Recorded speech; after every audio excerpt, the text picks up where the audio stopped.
لہذا انہوں نے چیزوں کی تشریح جو ہے عقل پہ کرنی شروع کر دی.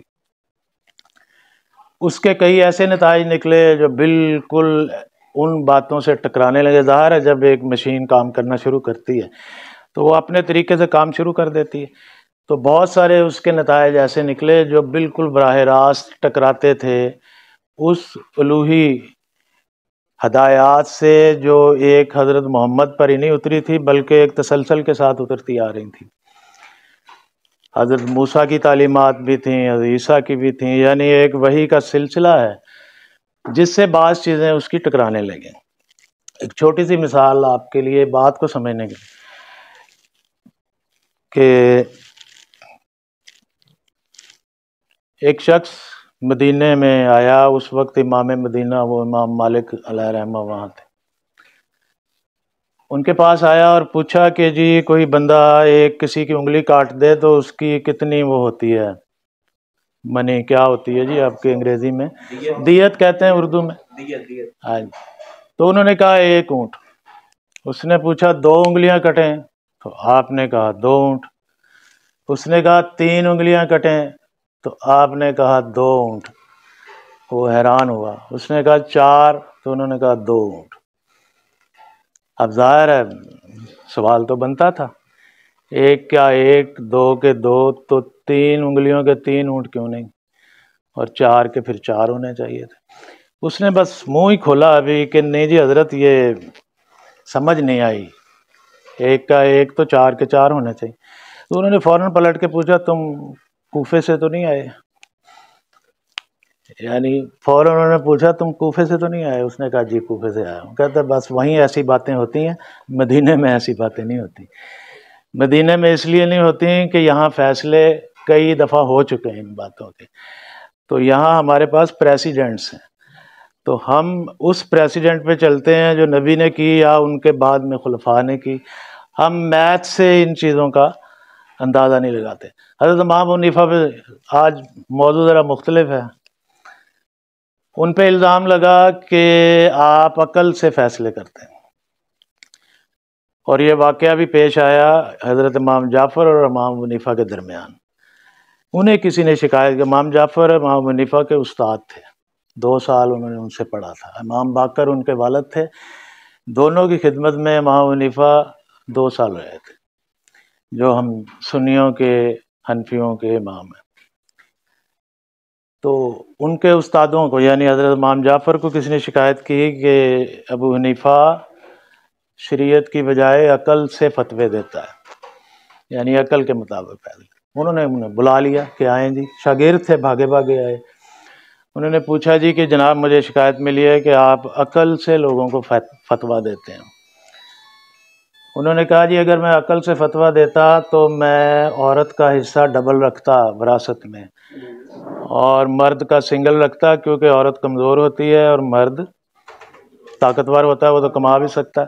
اگر میں عقل سے فیصلہ کرتا تو میں عورت کو ڈبل دیتا اور مرد کو سنگل دیتا، لیکن میں عقل سے فیصلہ نہیں کرتا، میں جو شریعت کہتی وہ. اور دوسرا مسے والا ایک مسئلہ انہوں نے بتایا کہ پاؤں کے مسے کا اگر میں فتویٰ دیتا عقل سے تو میں کہتا پاؤں کا مسا نیچے سے کرتے ہیں کیونکہ مٹی تو نیچے لگی ہوتی ہے، جبکہ میں فتویٰ یہ دیتا ہوں اوپر سے کرتے ہیں. تو یہ صرف 2 مثالیں اس لیے کہ اختلاف کیا ہے. اور ہم آج تک جس مخمسے میں ہیں، میں اسے مخمسہ ہی کہتا ہوں، آخر اس کی بنیادیں کب پڑیں اور پھر ہمیں درجہ بدرجہ دیکھنا چاہیے کہ بہت بڑے لوگوں نے اس کا سلوشن نکالا اور کیا نکالا اور اس کی مختلف سٹیجز ہیں. ہم دیکھتے ہیں کہ جو تاریخ کی سٹیجز ہوتی ہیں نا، ایک آدمی کا جب ذہن ڈیولپ کرتا ہے تو تقریباً انہیں سٹیجز سے وہ انڈیویجولی بھی گزرتا ہے. یعنی تاریخ جو ہے ایک فرد کے ذہنی عمل سے کٹا ہوا الگ سے بالکل اجنبی عمل نہیں ہے. جو ہیومن ہسٹری ہوگی اس کی ڈیولپمنٹ بھی ایسے ہی نکل آتی ہے جیسے کہ ہماری شخصیت کی ڈیولپمنٹ ہوتی ہے. یعنی ہم جب بچے ہوتے ہیں تو ہم چیزوں کے نتائج اور طرح نکالتے ہیں، جب ہم تھوڑے سے بڑے ہوتے ہیں تو 2-4 پیرامیٹر اور ایڈ کرتے ہیں، پھر ہم اور طرح نتیجے نکالتے ہیں. جوان ہو جاتے ہیں تو اور طرح، اور پھر جب میچیور ہو جاتے ہیں تو ہمارا نتائج نکالنے کا میتھڈ بدل جاتا ہے. ہم وہ بچپن والے طریقے سے نتائج نہیں نکالتے۔ تو تاریخ بھی اسی طرح ہی پہلے کسی بچپنے کی حالت میں ہوتی ہے، کسی نظریے، اور تاریخ انسان کی اس کی جسم کی تاریخ نہیں ہے، اس کے نظریے کی تاریخ ہے۔ کسی بھی قوم کی جب ہم اسٹڈی کرتے ہیں تو ہم دیکھتے ہیں کہ اس نے ذہنی ڈیولپمنٹ کیسے کی، اس کی کیا کیا سٹیجز تھیں، کہاں کہاں سے گزرا، اور کیا کیا سوچ میں اس کے تبدیلیاں آتی گئیں۔ تو ہم پہنچے ہیں جی معتزلہ تک۔ معتزلہ کے بعد ایک ریئیکشن پیدا ہوا اس کا، اور رد عمل والوں نے کہا کہ بھائی یہ جو عقل ہے یہ حواس سے جمع شدہ ڈیٹے پہ کام کرتی ہے، یعنی وہی جو ہم نے کان سے، آنکھ سے، یہ جو پیچھے پہلے لیکچر میں ہم نے پڑھا، اور ان ساروں میں فالیبلٹی ہے، اس میں غلطی کا امکان ہے۔ ہم جانتے ہیں اپنے آپٹیکل الوژنز کئی قسم کے سائیکالوجی کی کتابوں میں مل جاتے ہیں۔ اس کے علاوہ ٹچ کے الوژن، ہیئرنگ کے الوژنز، بے تحاشا الوژنز ہیں جو حواس کو درپیش رہتے ہیں۔ تو حواس کے ذریعے سے جمع شدہ ڈیٹا جو ہے وہ اتنا قابل اعتبار نہیں ہوتا کہ انسان کا فیوچر، اتنے بڑے پروجیکٹس پہ آپ حواس کی معلومات کو بغیر سوچے سمجھے لگا دیں۔ ان کو پرکھنا پڑتا ہے، ظاہر ہے اس کو پرکھنے کے لیے پھر وہی عقل ہے۔ اب مسئلہ وہ پھر گھوم کے نکل آتا ہے عقل کا۔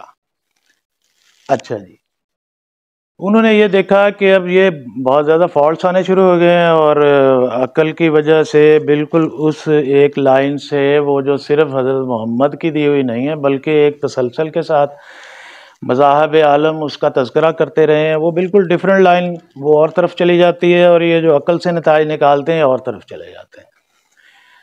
تو پھر ایک بالکل اس کے الٹ، جسے کہتے ہیں نا رد عمل میں، اس کے بالکل مخالف ایک نظریہ آیا کہ جی روایت جو ہے، یعنی حضور صلی اللہ علیہ وسلم سے منسوب کوئی بات جو ہے وہ اصل میں قابل عمل ہے، اسی پہ عمل کیا جا سکتا ہے، عقل کے ذریعے سے نتائج نکال کے عمل نہیں کیا جاتا۔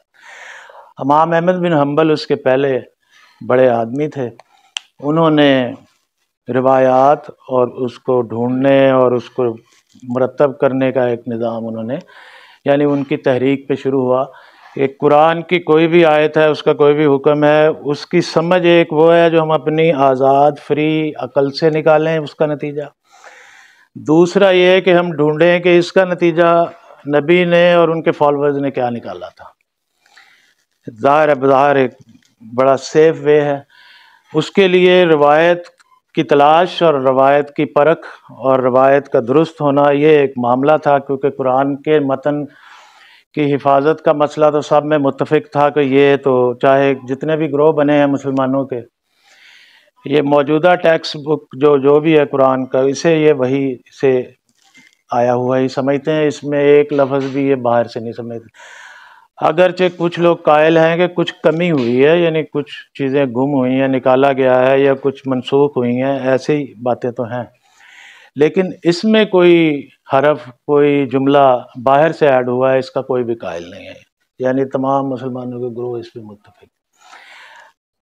تو عقل، اب قرآن ہمارے پاس ایک ٹیکسٹ کے طور پر، اب اس کی فہم کے کیا طریقے ہوں گے؟ پہلے ایک معتزلہ کا گروپ بنا، انہوں نے کہا جی عقل ہوگا، کہ اس پہ بحث ہوگی، اس میں سے لاجیکل فالٹس نکالے جائیں گے، اور وہ جب بالکل فالٹ نکل جائیں گے، کویسچن کوئی نہیں رہے گا، اب جو عقل نے فیصلہ دیا وہی یقینی حکم ہوگا، کیونکہ اللہ تعالیٰ جو ہے ہمیں کہتا ہے عقل سے کام لو، تو اس نے خود تو یقیناً عقل سے کام لیا ہی ہوگا، تو اگر کہیں کوئی گیپ ہے اسے ہم اپنی عقل سے فل کر لیں گے۔ لیکن پھر میں نے کہا اس کے اگینسٹ ایک بہت بڑا گروہ اس پہ متفق نہ ہوا۔ دوسرے گروہ نے پھر روایت باللفظ ہو یا روایت بالمعنی ہو، کوئی بھی آثار کہیں سے مل جائیں، کہیں سے کوئی واقعہ مل جائے، وہ اگر کسی حکم کو سمجھنے کے لیے استعمال ہوتا ہے تو انہوں نے اس کو زیادہ اتھینٹک مانا۔ یہ دو گروہ پیدا ہوئے۔ پھر ایک گروہ آیا، انہوں نے کہا جی روایت اب جھوٹی بھی ہیں، سچی بھی ہیں، تو کیا اب کوئی کہے کہ لاہور یہاں سے جنوب کی طرف 200 کلومیٹر پہ واقع ہے، تو کیا اس روایت پہ رحیم یار خان والے جو ہیں، چاہے اس کے راوی بھی ٹھیک ہوں، چاہے وہ روایت کے درست ہونے کے سارے پیمانے اس پہ پورے آتے ہوں تو کیا یہ ماننے والی بات ہے؟ تو پھر ظاہر ہے ایک تیسرا گروہ پیدا ہوا، ٹھیک ہے جی، جسے ہم اشعری، ایک امام ابو الحسن اشعری تھے، انہوں نے کہا کہ یہ جو روایت پہ اندھا دھند اعتبار ہے یہ بھی نہیں، پورے کا پورا عقل یہ بھی نہیں، جو عقل کے بارے میں امور ہیں ان سے عقل سے مدد لی جائے، اور جو عقل کے دائرے سے باہر ہیں وہاں روایت تلاش کی جائے، نہیں تو معنی کی تعویل کی جائے کسی نہ کسی طریقے سے اس حکم کو۔ انہوں نے ایک درمیانہ راستہ نکالا۔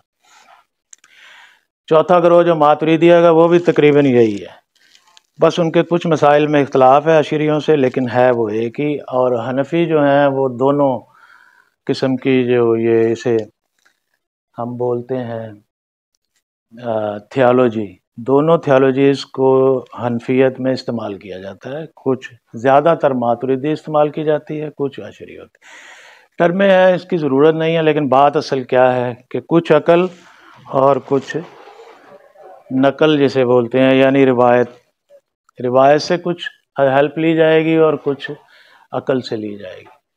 اب کن امور میں عقل سے لی جائے گی، کن میں روایت سے لی جائے گی، پھڈا وہیں کا وہیں۔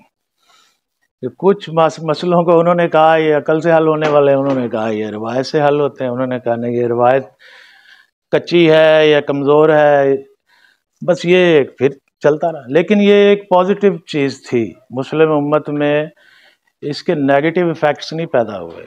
آج ہم اپنے سینیریو میں اس وقت کرنٹ صورتحال میں جب یہ والی اینک لگا کے پیچھے دیکھتے ہیں تو ہمیں ہر چیز منفی نظر آتی ہے، وہ ہمارا سائیکولوجیکل ایفیکٹ ہے، یہ نفسیاتی اثر ہے ہمارا، یہ حقیقت نہیں ہے۔ حقیقت وہ ہوتی ہے جسے دوست دشمن سب مانتے ہیں۔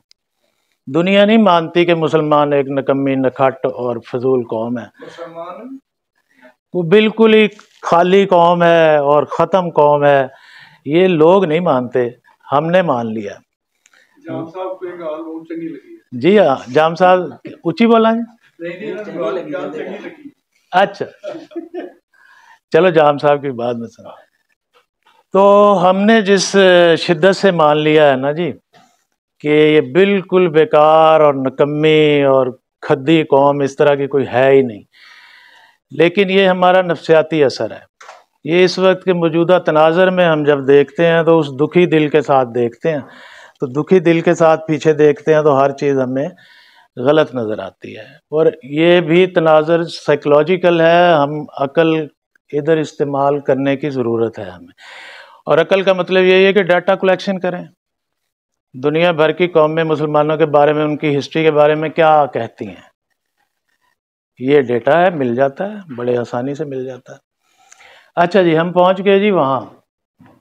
اس کے بعد 9ویں سینچری تک یہ سلسلے چلتے رہے، بہرحال مسلمانوں کی سلطنت ایکسپینڈ ہوتی رہی، بنو امیہ اور بنو عباس کے جھگڑے چلتے رہے۔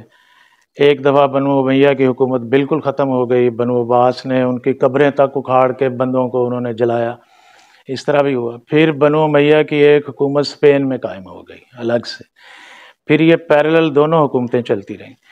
بنو امیہ نے تقریباً پہلا ٹنیور 190-91 سال کا نکالا، بنو عباس کا ٹوٹل ٹنیور 590 سال کا ہے، یعنی لگ بھگ 600 سال کا۔ اب جب وہ سیٹل ہو گئے بنو عباس، یعنی مسلمانوں کی مین جو تھی، تو وہاں علوم نے ترقی پانی شروع کی۔ اب جو ان کے پاس بحثیں تھیں وہ تو وہی جبر قدر کی بحثیں تھیں، لیکن پھر ضرورت محسوس ہوئی کہ کوئی لاجک، کوئی منطق پہ، پھر کچھ کرسچنز جو رہتے تھے وہاں، وہ وہی والے تھے جنہیں نستوری عیسائی کہا جاتا ہے، تو وہ پڑھے لکھے ہوتے تھے، تو ان کی ہیلپ لی خلیفہ نے، ہارون رشید نے، اور یونان سے کتابیں منگوا کر ان کو ٹرانسلیٹ کروایا عربک میں۔ یہ جتنی بھی پلیٹو کی اور ایرسٹوٹل کی کتابیں ہیں یہ عربی میں 9ویں سینچری میں ٹرانسلیٹ ہو گئی تھی۔ یورپ نے ان کی ٹرانسلیشن جا کے کہیں 15ویں 16ویں صدی میں کی، ان کے ہاں یہ 9ویں سینچری میں ٹرانسلیٹ ہو گئی۔ اب ایک بالکل نئی جہت سے نئے علوم جو تھے وہ عربوں میں آ گئے۔ اب وہ جو پرانی ان کی بحثیں چلتی آ رہی تھیں ان میں بھی کچھ فلاسفرز کی باتوں نے کوئی ہیلپ کی، کچھ میں نہیں کی، کچھ بالکل ان کے پرو ہو گئے، کچھ اگینسٹ۔ پہلا آدمی جو ان کی اسٹڈی کرنے والا یا اس کی بنیاد پر، یعنی ایک وہ فلسفہ، اس میں فلاسفی بھی تھی اور سائنس کے بھی تصورات تھے اور سیاست کے بھی تھے، یہ تین، اور ادب کے، یعنی 4 ٹاپکس پہ گریکس کی چیزیں تھیں، طب پہ بھی تھیں، لاء پہ بھی تھیں، یعنی قانون، میڈیسن، یہ جو پالیٹکس، اس کے علاوہ لٹریچر پہ، یعنی وہ تو ادب پر بھی ان کی موجود تھی باتیں، اس کے علاوہ فلاسفی اور سائنٹیفک، یعنی ان کی جو پاسٹولیٹس سے بہت بنیادی قسم کے، جیسے یہ بایوجینیسس اور بایوجینیسس ہے، یہ ارسطوٹل کا ہے۔ تو ہم آج بھی بایو کی کتاب کھولتے ہیں تو پہلا پیج ہی ہوتا ہے اس پہ ارسطوٹل ہوگا، پلیٹو ہوگا۔ لاء کی بک کھولتے ہیں تو پہلے پیج پہ پلیٹو اور ارسطوٹل ہوں گے۔ ہم اس کی میڈیسن کی کتاب کھولیں گے تو پہلے پیج پہ یہی 2 ہوں گے۔ تو نہایت اہمیت کے حامل لوگ ہیں۔ آج تک ان کی اہمیت، یعنی کیا کہتے ہیں اس کو، نظر انداز نہیں کیا جا سکتا آج تک۔ یہ نہیں ہے کہ اس وقت ٹرانسلیٹ ہوئے اور پھر ان کا کوئی، آج عرفان صاحب نہیں آئے، آتے تو مزہ آتا۔ تو ان کی باتیں آئیں، چھوٹی موٹی سطح پہ رد بھی ہوئیں، لیکن اکثریت کی سطح پہ قبول ہوئیں، زیادہ تر ان کی قبولیت رہی۔ مخمصہ صرف یہ رہا کہ ان کو اپلائی کن کن فیلڈز پہ کرنا ہے۔ وہی جو پہلا کویسچن اشریوں کے ہاں اٹھا کہ عقل کے علوم کون سے ہیں، عقل کے امور کون سے ہیں، عقل کہاں لگانی ہے اور کہاں پہ عقل نہیں لگانی، یہ ان میں اختلافات ہوتے رہے۔ لیکن ان اختلافات کے باوجود میجر کورس جو تھا تھنکنگ کا، اسکالرز کا، بڑے لوگوں کا، وہ رہا وہی۔ چنانچہ ان کے ٹرانسلیٹ ہونے سے فوری طور پر مسلم ورلڈ میں ایک انقلاب آیا، سوچ کا انقلاب آیا، اور وہ 2 دھڑے جو اس وقت تک موجود تھے، جس دوسرے دھڑے نے بھی اگلے 100 سال کے اندر، یعنی 10ویں سینچری میں جا کے قاہرہ میں، یعنی مصر میں اپنی حکومت بنا لی، یعنی اسماعیلی شیعہ گروہ جو تھا ان کی بھی ایک حکومت بن گئی۔ سنیوں کی 2 حکومتیں موجود تھیں، ایک اسپین میں اور ایک بغداد میں۔ اب یہ سینیریو، اس سینیریو میں اب وہ جتنے علاقے لوگ کے فتح کرنے تھے کر چکے تھے، پاور اسٹیبلش اپنی کر چکے تھے، کہیں سے کوئی بغاوت اٹھتی نہیں تھی، اٹھتی تھی تو معمولی سی ہوتی تھی، جیسے اب کوئی امریکہ کے خلاف اٹھتی ہے تو کیا چھوٹی سی ہوتی ہے، وہ اسے بند کرا دیتا ہے، بلکہ اسی طرح کی صورتحال تھی۔ مسلمان مطمئن ہو کر پھر یہ علوم جو ہیں یہ ٹرانسلیٹ ہوتے ہیں، آتے ہیں، پھر کئی صدیاں ان پر بحث ہوتی ہے۔ ان میں پہلا آدمی جو تھا وہ الکندی تھا، جس نے یعنی یونان سے آئے ہوئے فلسفے اور جو عقیدہ ہے ہمارا یا ہمارا مذہب ہے، اس کے بارے میں پہلی گفتگو جس آدمی نے کی، اس کا نام تھا الکندی، اس کا تخلص تھا یا جو بھی اس کا،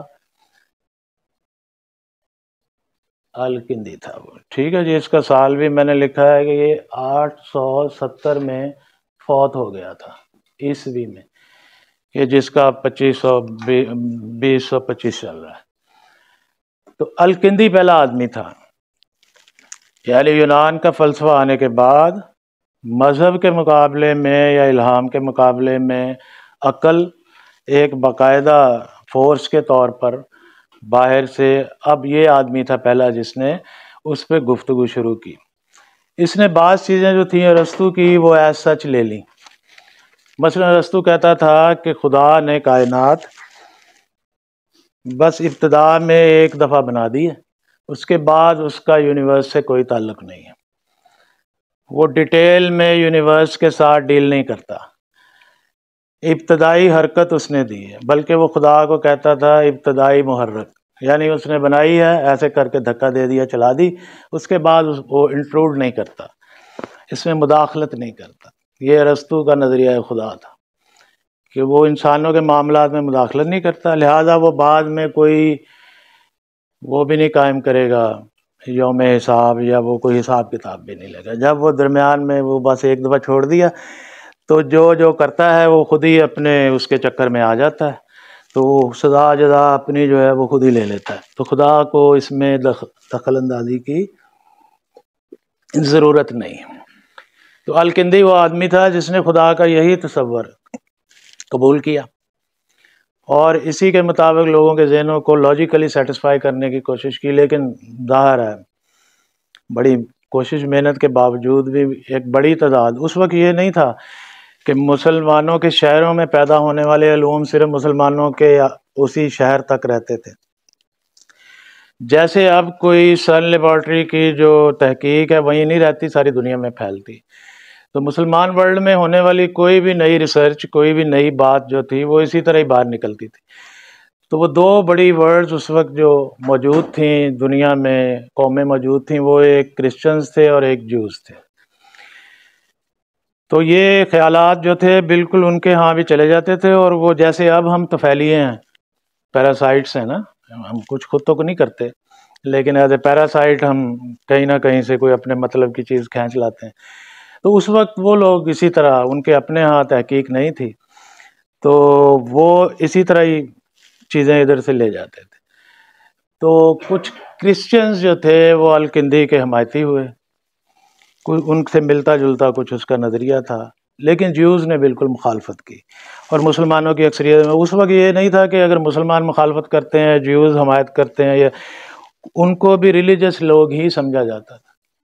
یعنی یہ سمجھ کے ان کی مخالفت کو رد نہیں کیا جاتا تھا کہ ہم تو ایمان والے ہیں، تو ہم کسی چیز کی حمایت کریں تو جو وہ بے ایمان ہیں یا وہ دوسرے خارج ہیں تو ان کا کوئی معنی نہیں رکھتا. وہ ہماری پوری تاریخ میں جیوز اور کرسچنز کی رائے جو ہے وہ ریلیجس رائے کے طور پر سنی بھی جاتی رہی، اور جہاں ماننے کی بات تھی وہاں مانی بھی جاتی رہی. اور یہ لوگ بھی بالکل اسی طرح معقول طریقے سے جو چیز ماننے والی ہوتی تھی مان جاتے تھے، سوائے ایک دو کے. کرسچن ورلڈ میں ایک دو چیزوں کا انکار کیا گیا، اس کا انہوں نے پھر بہت ہی تاریخ میں انہوں نے اس کا نقصان اٹھایا، اور اس کے بعد پھر انہوں نے وہ اوپن کی. بعد میں فائدہ نہیں ہوا، لیکن پھر انہیں یہ سارے کا سارا اٹھا کے پھینکنا پڑا. یہ کچرا جو بنا ہے علم کا، یہ بات میری ذہن میں رکھیں، یہ کچرا ویسٹ میں بنا ہے.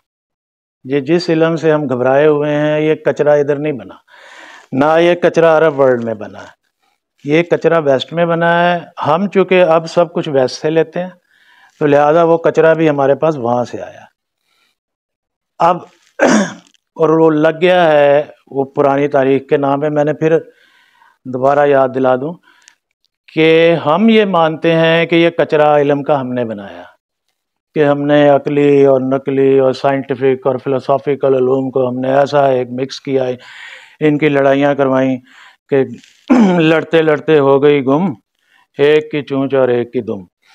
کہ اب ہم کوئی چیز کا پیچھا کرتے ہیں تو ہمیں کبھی چونچ نہیں ملتی، کبھی دم نہیں ملتی. وہ چونچ اور دم جن لوگوں نے گم کی تھی انہوں نے پھر اس سارے علوم کو کوڑے کی طرح نکال کے اپنی سوسائٹیوں سے باہر بھی پھینکنا پڑا تھا انہیں. ان کو اس کا کچھ یوزیبل کوئی چیز کیونکہ وہ انہوں نے یہ غلطی. بہرحال وہ ایک لمبی بات ہے، اس کو بعد میں. الکندی 870 میں پہلے اس بحث میں پڑھا کہ الہام میں، وحی میں اور عقل میں کیا رابطہ ہونا چاہیے، ارسطو کی کتنی باتیں درست ہیں، کتنی درست نہیں ہیں. بہت سی باتیں ارسطو نے کی. ایک تو میں نے بتایا کہ وہ کہتا خدا ہے لیکن خدا نے یہ کائنات بنا کر اس سے پھر کوئی تعلق نہیں رکھا، ٹھیک ہے جی.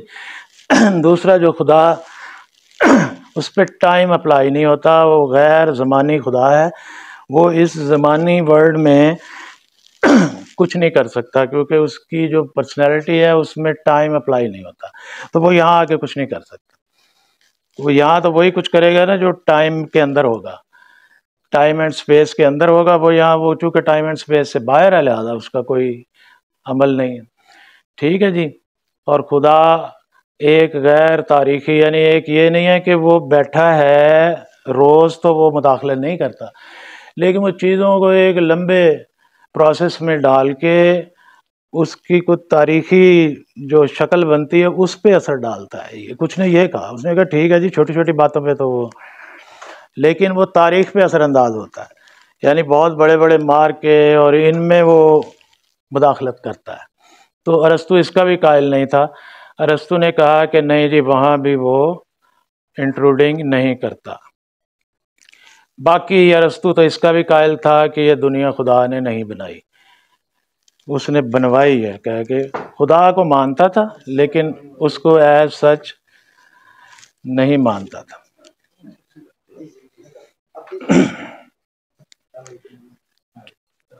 ٹھیک ہے جناب۔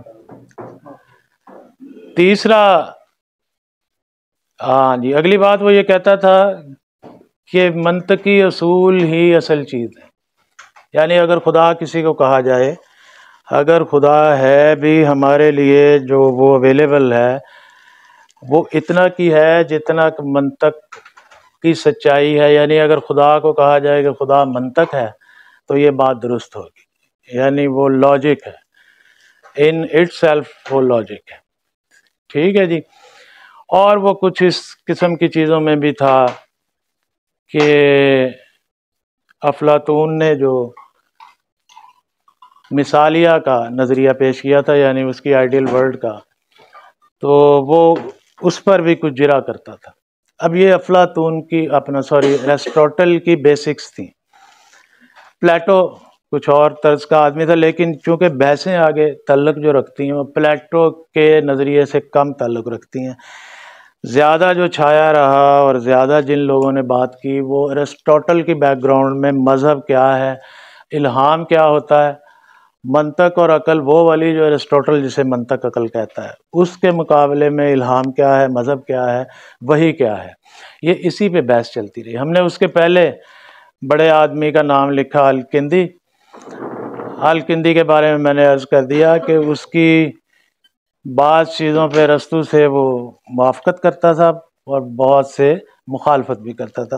یہ جتنے بھی مسلم فلاسفرز کے نام لکھوں گا 3-4 کے، یہ بیسیکلی مسلم ہی تھے، یعنی ان میں سے کوئی ایسا نہیں تھا جو اسلام کو چھوڑ گیا ہو، یہ اسلام کو ہی قائم رکھنا چاہتے تھے۔ لیکن ایک کویسچن آ گیا تھا کہ خدا منطق ہے، خدا عقل اول ہے، تو خدا اگر عقل ہے تو خدا کی ساری باتیں اور دین کی اور مذہب کی ساری باتیں عقل پہ پوری اترنی چاہیے۔ یہ اس پریشانی میں گھلتے تھے اور اس کو پورا کرنے کی کوشش میں لگے رہتے تھے، کچھ نے کچھ کو پورا کرنے کی کوشش کی، کچھ نے کچھ کو۔ دوسرا آدمی جس نے اس کام میں پھر بہت زیادہ کام کیا، بلکہ ایک قرآن کی تفسیر بھی لکھی اپنے خاص نظریات پہ، وہ رازی تھا۔ رازی کا آپ نے سنا ہوا ہے، اس کی ایک بڑی تفسیر ہے، اس کو شاید الکشاف کہتے ہیں۔ 930 میں یہ اس کی سن وفات ہے رازی کی۔ رازی بہت سی ایسی باتوں پہ بھی متفق ہو گیا جس پہ الکندی متفق نہیں تھا۔ رازی نے کچھ چیزیں جو تھیں ان کو زیادہ آگے جا کے، یعنی فلسفے کی چیزیں جو تھیں ان کو کافی آگے جا کے مذہب پر اپلائی کرنے کی کوشش کی، اور اس محنت میں کسی حد تک کامیاب بھی ہوا، اور اس کی پوری ایک تفسیر قرآن ہے جو یعنی الہام کو عقل کی بنیاد پر پورا کر کے دکھانے کی کوشش ہے۔ بہت ساری کوشش کامیاب ہوئی، بہت سی نہیں ہوئی۔ ٹھیک ہے جی۔ ایک مسئلہ جو اس وقت پیدا ہوا وہ یہ تھا کہ فلسفی جو ہے یہ چند لوگوں کی پریویلیج تو ہو سکتی ہے، عام لوگوں کو یہ سمجھ میں نہیں آتی، تو عام لوگوں کا کیا کیا جائے، یہ ایک کویسچن ایڈ ہوا ساری بحث کے اندر۔ پہلے تو چل رہی تھی نا اوپر فلاسفرز کی آپس میں بحثیں، وہی طے کر رہے تھے۔ ایک بندے نے آ کے بیچ میں کویسچن کیا کہ بھائی یہ جو آپ باتیں کرتے ہیں یہ 10 بندے سمجھتے ہوں گے، 20 سمجھتے ہوں گے، پبلک کو اس سے کیا لینا دینا؟ تو آپ کی فلسفی جو ہے وہ پبلک کے لیے کتنی فائدہ مند ہے، کتنی نہیں ہے، یہ سوال بعد میں جا کے مسلم تھاٹ کے اوپر کس طرح اثر انداز ہوا، یہ بہت افیکٹو ہوا بعد میں جا کے۔ ابھی تو اس کی ابتدائی شکل ہے۔ لوگوں نے کہا کہ یہ جناب یہ تو چند لوگوں کا مسئلہ ہے، عام لوگوں کے لیے فلسفی کا کیا یوز ہے؟ تو ایک طبقہ پیدا ہوا، انہوں نے کہا کہ کیا اس سوال کی بنیاد پر ہم فلسفی کی محنت اور اس پہ کام کرنا چھوڑ دیں؟ تو نتیجہ یہ تھا کہ نہیں، یہ کام تو چھوڑنا نہیں چاہیے۔ لہذا انہوں نے فیصلہ کیا کہ اس کو پبلک سے الگ رکھا جائے، پبلک سے چھپایا جائے۔ ٹھیک ہے جی، یعنی فلاسفرز کی تحریروں کو، اور اس میں صوفی بھی شامل ہو گئے۔ اب ایک نیا گروہ یہاں سے، رازی کے بعد چیزیں شیپ اپ ہوئیں کیونکہ اس نے زیادہ کام کیا اور اس کا پھر رد عمل بھی زیادہ آیا، وہ میس لیول پہ ایک رد عمل آیا۔ اس کے نتیجے میں یہ فیصلے کیے گئے کہ بعض ٹاپکس اور بعض چیزیں جو ہیں وہ پبلک کے لیے نہیں ہوتی ہیں، پبلک ان سے یعنی جس کام پہ لگی ہوئی ہے اس سے ہٹ جاتی ہے اور وہ فساد، لڑائی جھگڑا شروع ہو جاتا ہے۔ لہذا کچھ اسپیشل علوم ہونے چاہیے جو پبلک کے لیے نہ ہوں۔ اس وقت ان تینوں گروہوں نے مل کے فیصلہ کیا کہ فلسفہ اور تصوف اور تیسرے جو اسماعیلی امامی علوم تھے، تیسرا گروہ وہ تھا جو امامت کا وہ تھا قائل، لیکن وہ اثنا عشری امامت نہیں تھی، وہ 7 والی امامت کا قائل تھا، اسماعیلی جنہیں کہا جاتا ہے۔ ان تین گروہوں نے مل کے فیصلہ کیا کہ سیکرٹ اپنی جو کاروائیاں ہیں ان کو سیکرٹ رکھا جائے، جو پبلک کو بتانے والی بات ہے وہ بالکل اس کے لیول پہ جا کے وہ ہمارا کام نہیں ہے، وہ پبلک والے پبلک کو بتاتے رہیں گے۔ تو لہٰذا یہ ایک خفیہ تحریکیں شروع ہوئیں، ان میں ایک باطنی روایت پیدا ہوئی، یعنی اور ایک اہم بات جو اس وقت ہوئی، جب بھی کوئی بات کرتا ہے تو اس کا ایک رد عمل بھی ہوتا ہے۔ جب یہ اسپیشلائزڈ قسم کے نالجز کی بات ہوئی کہ مخصوص علم ہونے چاہیے مخصوص بندوں میں، تو ساتھ ہی ایک بڑی اسٹرانگ پبلک تحریک شروع ہو گئی کہ بھی جی ہم پھر کوئی جانور ہیں یا ہمیں یہ کہتے ہیں کہ تمہیں سمجھ نہیں آئے گی، ہمارے لیے کیا ہے؟ تو پھر انہی لوگوں نے ایک پبلک ورژن جو عقیدوں پہ مبنی تھا، یعنی جن میں لائنز دے دی جاتی تھی، سمپل سلوگن دے دیے جاتے کہ بس تم یہ مان لو، دوسرے نمبر پہ یہ مان لو، تیسرے پہ یہ مان لو، اور یہ خاص قسم کے کچھ کام کر لو تو بس آپ کا مسئلہ حل ہے، آپ کو ان فلسفیکل بحثوں میں پڑھنے کی ضرورت نہیں۔ ٹھیک ہے جی، وہاں سے یہ لفظ عقیدے نے جنم لیا۔ عقیدے نے کہاں سے جنم لیا؟ جب پبلک کی بات آئی کہ پبلک کے لیے کیا ہے، تو پبلک کے لیے جو ورژن بنا کے دیا گیا اس کا نام عقیدہ تھا اور اعمال تھے۔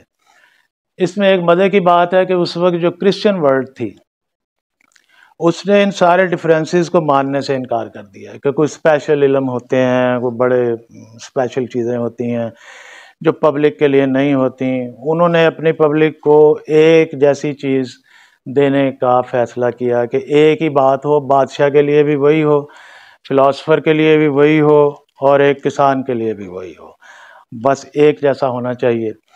خیالات ہیں اپنے اپنے، تو تاریخ ہے ایک، انہوں نے یہ جتنے عرفانی علوم تھے ان کا انکار کیا، اور جو بھی ان کے ہاں یہ کوئی بات کرتا تھا وہاں بھی ایک آئی تھی تحریک اسی وقت جس وقت ہمارے ہاں یہ علوم ٹرانسلیٹ ہوئے 9th سینچری میں۔ تو کرسچین ورلڈ میں بھی ایک ہیلنزم کے نام سے ایک فلسفی کی تحریک گریک سے آئی تھی، لیکن انہوں نے اسے آؤٹ رائٹلی وہ کر دیا تھا، چلی نہیں۔ اب مسلمانوں کا یہ بھی فرق ہے کہ مسلمانوں کے ہاں اگر باہر سے کوئی چیز آئی ہے اسے ایکسیپٹ کیا گیا، قبول کیا گیا، اسے اپنے مین کورس سٹڈیز میں داخل کیا گیا، اس پہ بحث کی گئی، ایک صدیاں اس پہ اوپر کام ہوا۔ کرسچین ورلڈ میں گریک نالجز اس وقت آئے، ہیلنزم کے نام سے ٹرانسلیٹ ہوئے، لیکن انہوں نے کچھ سال دیکھے، اس کے بعد ان کے پادریوں نے اسے کنڈیم کر دیا، بلکہ جو ان کے قائل رہے انہیں مار دیا، پھانسیاں لگا دیں ان کو۔ وہ ایک جیسا رکھنا چاہتے تھے اپنا سارا نظام، اس وقت کی بات۔ جیوز نے کچھ قبول کیا، جیوز نے ان علوم کو قبول کیا، جس کے نتیجے میں کوئی ان کے علوم قبالہ ٹائپ کے یہ بعد میں بنے، یہ اصل میں عرفانی علوم کی ہی جیوش شکل ہے۔ ایک کرسچن ورلڈ میں اسے قبول نہیں کیا۔ ٹھیک ہو گیا جی، انہوں نے کہا جی ایک جیسا ہونا چاہیے۔ اب ہم چل رہے ہیں